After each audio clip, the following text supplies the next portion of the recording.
लेकिन राजनीति उनके बस का नहीं है। वो एक पॉलिटिकल टूरिस्ट की तरह हिमाचल प्रदेश चुनाव लड़ने के लिए आई हैं। जैसे चुनाव खत्म होंगे, पराजित होंगी, यहाँ से चली जाएंगी।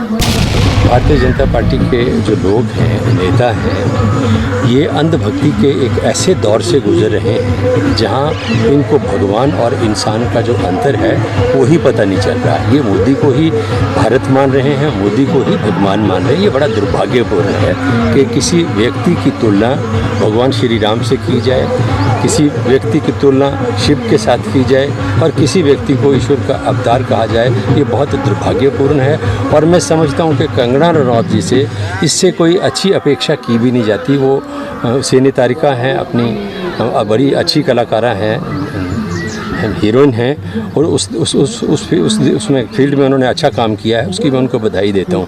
लेकिन राजनीति उनके बस का नहीं है। वो एक पॉलिटिकल टूरिस्ट की तरह हिमाचल प्रदेश चुनाव लड़ने के लिए आई हैं। जैसे चुनाव खत्म होंगे, पराजित होंगी, यहाँ से चली जाएंगी। भारतीय जनता पार्टी का जो संकल्प पत्र कल इन्होंने जारी किया है, ये पुरानी बोतल में नई शराब की तरह है।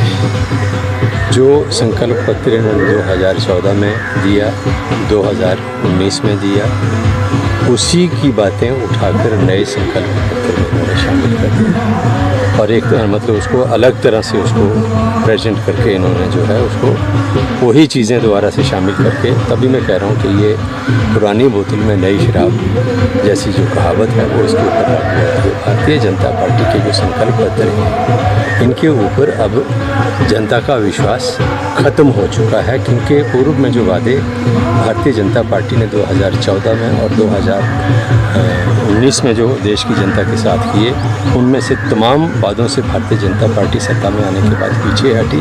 तो इसलिए अब इनका जो संकल्प है, इनके जो वादे हैं, और देश की दुनिया ये जान गई है कि जो व्यक्ति ये कह रहा है कि मैं गारंटी हूँ, वो गारंटी नहीं है, वो देश का सबसे बड़ा झांसा राम है। तो इसलिए उनके ऊपर किसी को विश्वास नहीं है। सब जानते हैं भारतीय जनता पार्टी झूठ बोलने वाली पार्टी है, झूठे वादे करने वाली पार्टी है।